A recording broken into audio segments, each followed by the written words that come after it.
everyone. Today we will be discussing notices with an emphasis on the notice of proposal or refusal to take action. Crystal, will you please explain the notices we have in the state of Alabama to everyone? Okay. Well, we have several notices. In some states, they have like one notice. Prior written notice is what they usually call it, and I think that's the terminology used in the regulations. But they may just have one form. We have several forms. So we have the notice and invitation to a meeting, IEP team meeting, consent for agency participation. And basically that is an invitation for the parent to come to the meeting and informing the parent of, who's going to be at the meeting, the purpose of the meeting, and, allow the parent the option to participate in person, by phone, whatever. But it's more of an invitation instead of doesn't really meet the requirements of a notice. Then we have the notice and consent for initial evaluation. We have the notice and eligibility decision regarding special education services. We have the notice and consent for the provision of special education services, notice of IEP team's decision regarding reevaluation, and notice and consent for reevaluation. In all of those notices, you'll see a consistent format. You're going to see the basis for the decision that was being made. You're going to see the information that was used to make the decision, and then you're also going to see other options that were considered and why they were rejected, because those are all the parts of an actual prior written notice. So I hope I answered your question. You did. During the monitoring process, when we are reviewing records, we have noticed that the NOPRA is completed. However, there are missing parts to the NOPRA. Would you please explain why it is so important when filling out a notice, a proposal, to have prior written notice for the parents? The main reason is because we need to make sure that the parent is fully informed. I've seen some, because, I've looked at some records as well, and you'll see in there where the IEP team may have said, we're having an IEP meeting because the State Department said to have an IEP meeting, or we're having an IEP meeting because the IEP has expired and we need to meet and develop a new one for next year. Well, that basically does not meet the requirements of a prior written notice. Really and truly, what that prior written notice should be is describing any of the proposals or the refusals that that LEA is making at that time.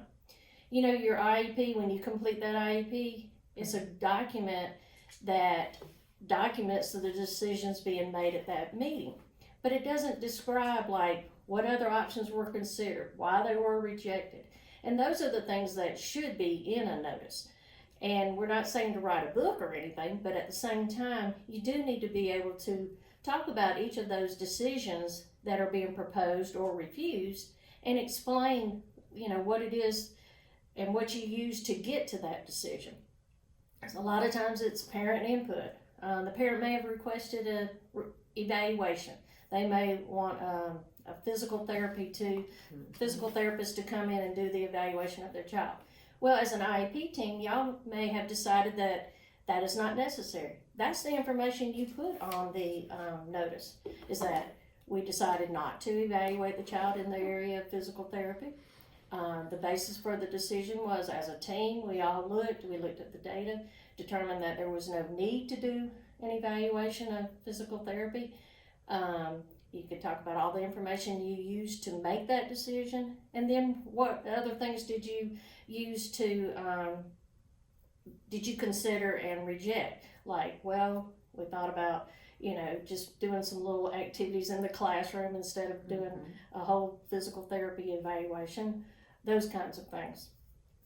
But the main thing is to make sure that that parent is fully informed of what you are proposing or refusing, instead of just saying we're having an IEP meeting because the IEP has expired and is due.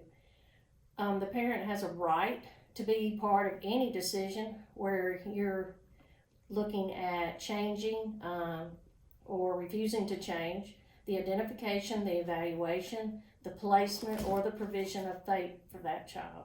So that's why we want to make sure Sometimes the parents come to the IEP meeting and they, agree to everything. But even though they agree to everything, you still need to provide prior written notice. And when you do that, what you're doing is you're giving that parent an opportunity to let that sink in and to say, I agree with this, or no, I don't agree with this and I want to challenge this. So that's why it's called prior written notice. So you need to get that to the parent in a reasonable amount of time after the decision has been made and let them have a chance to study that and decide whether or not they agree with that, or if they want to use one of our dispute resolutions or ask for another meeting just to talk about that.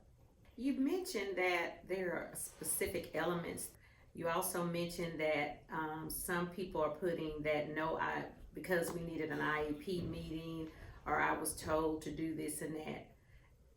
Do you have any other information that are requirements that must be on that NOPRA for teachers and staff in state Alabama? And I can go over those. And a description of the action proposed or refused by the LEA. So in the example I gave was the parent had asked for an evaluation by the physical therapist and the team decided not to. That would be that. Or some examples when you're doing an annual IEP, and we started requiring the notice a few years ago after every annual IEP, and I know people go, well, what are we, we're not changing anything, but you have developed an IEP and you are proposing that IEP. So when you think about the IEP, there's several things that you make decisions on. One of them would be the state assessment. The child's either going to participate in the state assessment just like everyone else, or with accommodations, or the child may meet the criteria for a student with a significant cognitive disability to where they're going to participate in the ACAP alternate. All of those things are what's being proposed, and the parent needs to know what all did you use to make that decision? What other things did you consider and why they were rejected? Those kinds of things. An explanation of why the LEA proposes or refuses to take that action. A description of all the other options that were considered and why they were rejected. Everything that you use to make that decision should be part of the prior written notice. And then a place where, if the parent has a question, and this is at the bottom of our form, that they can call the LEA and talk to them about that. And then sources the parent can use to call, to get information from the LEA. Again, I think there's a lot of people call the notice of proposed meeting a prior written notice. And again, at the beginning, I said that's really an invitation. And it really is. The prior written notice is really when the LEA has made a decision and they're proposing that to the parent. We're either proposing or refusing. So at an IEP meeting, when you send that after that IEP meeting, it's really anything that you discussed and any options that you considered during that IEP meeting. Another example, I gave one of student assessment. Another example would be least restrictive environment. That's right. Our IEP does a great job of documenting that was an 03 for that child. But what did we consider? None of that's in that IEP. So that's what should be on that notice, is that we considered the general ed classroom and why that was rejected. We considered resource and why that was rejected. So again, it's not like the decision being made, but why did you reject those others? And then you explain the LRE that you chose for that child. Did that answer your question? Yes, it did. I think it gives a more clear perspective. You're explaining everything and what we could and could not put on there. So absolutely, you can put just about anything on there when you're looking at LRE, when you're looking at changing of service or concerns a parent have.